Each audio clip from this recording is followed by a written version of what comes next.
Confidence does not arrive suddenly. It grows quietly, little by little, every time a person decides to speak instead of staying silent.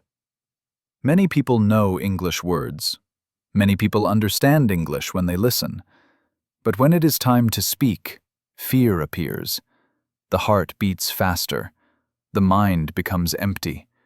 Simple sentences disappear. This fear is not weakness. It is human. Most people believe confident speakers were born confident. That is not true. They became confident by speaking when they felt uncomfortable. At the beginning, their sentences were short, sometimes broken, sometimes incorrect. But they continued.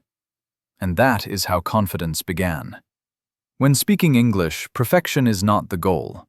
Connection is. People do not listen for perfect grammar. They listen for meaning. If the meaning is clear, communication works. Simple English carries strong meaning.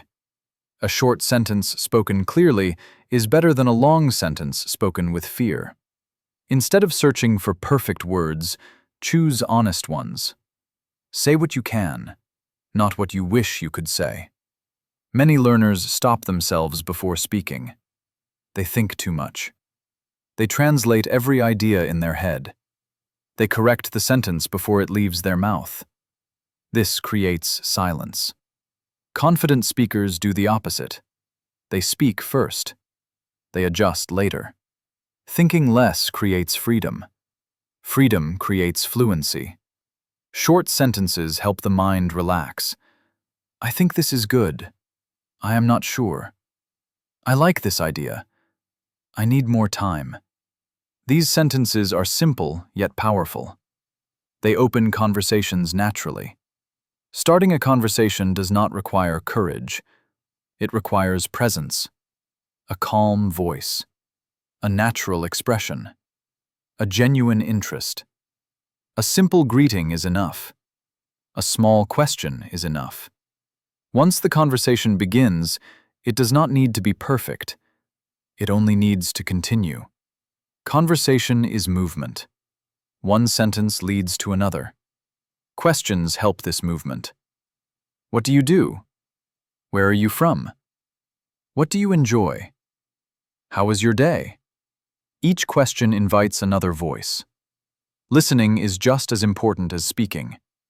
When listening, small responses show attention. That sounds nice. I see. Really? That's interesting. These reactions make conversations feel alive. Silence sometimes appears. Silence is not failure. Silence is space. It allows thought. It allows breath. Confident speakers are not afraid of silence. They allow it. They breathe. Then they continue.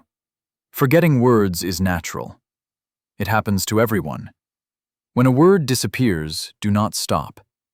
Explain the idea differently. Describe it. Use gestures if needed. Language is flexible. Meaning can travel many paths.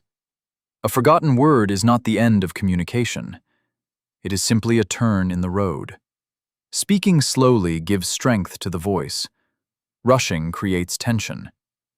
Slow speech sounds thoughtful. It sounds calm. It sounds confident. Pauses add clarity. They allow the listener to follow. They allow the speaker to relax. Confidence is often quiet, not loud, not dramatic, just steady. Everyday practice builds this steadiness. Talking aloud while walking, describing the day, explaining thoughts quietly. These moments prepare the mind. They teach the mouth to move naturally. They remove fear through familiarity. Mistakes will appear. They always do. But mistakes are not enemies. They are signs of movement. No one learns by staying silent. Progress belongs to those who try. Confidence grows when effort continues. Not in one day, not in one week, but gradually. One sentence becomes two. two become conversation. Conversation becomes comfort.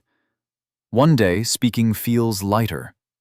The fear does not disappear completely, but it no longer controls the voice. At that moment, something changes. English stops feeling like a test. It becomes a tool, a way to share thoughts, a way to connect, a way to exist in conversation. That is when confidence truly arrives, not loudly, not suddenly, but naturally.